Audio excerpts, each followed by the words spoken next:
call, and he has 18 seconds remaining. Should he wish? Point of order, Mr. Speaker. A point of order? I just seeking leave for the honourable gentleman. 18 seconds is nowhere near enough, Mr. Chairman, and I would like to seek leave of the House for him to be given 5 more minutes. That's not in order. That point of order is not in order. At the end of the call, the member has the right to seek a second call, and I will determine at that time based on all of the relevant issues which I take into consideration when I give a call. Sewer. Thank you, Mr. Speaker. So, as I was saying before, you have a beautiful mural on the wall, and when some creep tags it with a black tag or a red tag or a blue tag, what you end up with is a mess.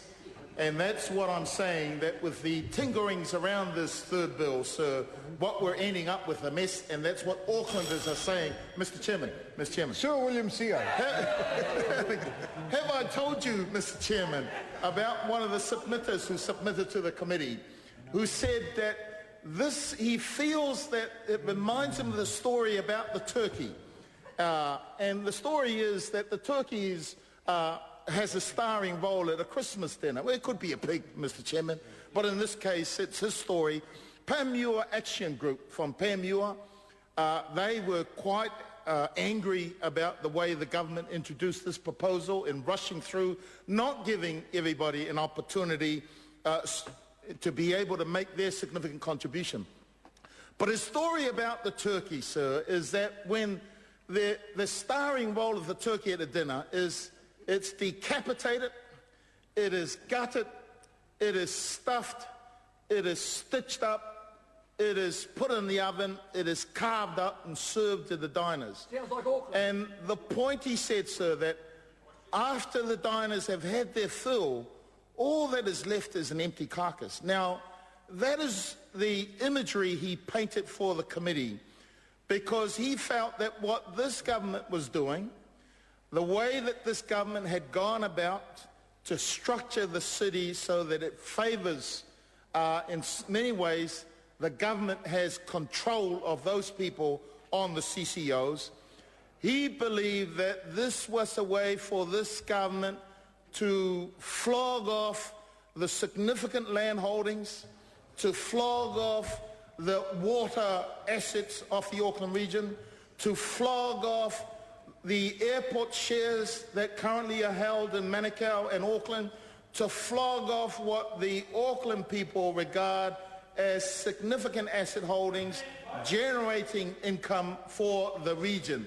And that was the point of that imagery, sir. And I hope that, Mr. Chairman, members of this House, the people of Auckland are clear.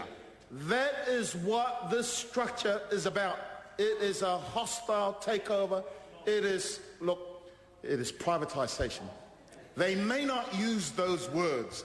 They may say, it is not going to be in the future. It is only for this term, or whatever it is that they attempted to try and colour over it. As I said, this is a mess right from the start, and it does not matter what it is that they attempt now to tinker with.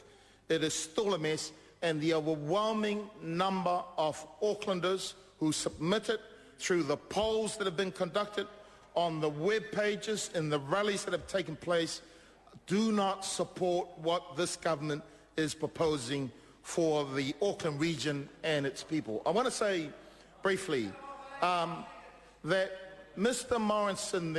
Morris Williamson, talked about the name change that supposedly the overwhelming majority of people in Te Irirangi want. Te Irirangi.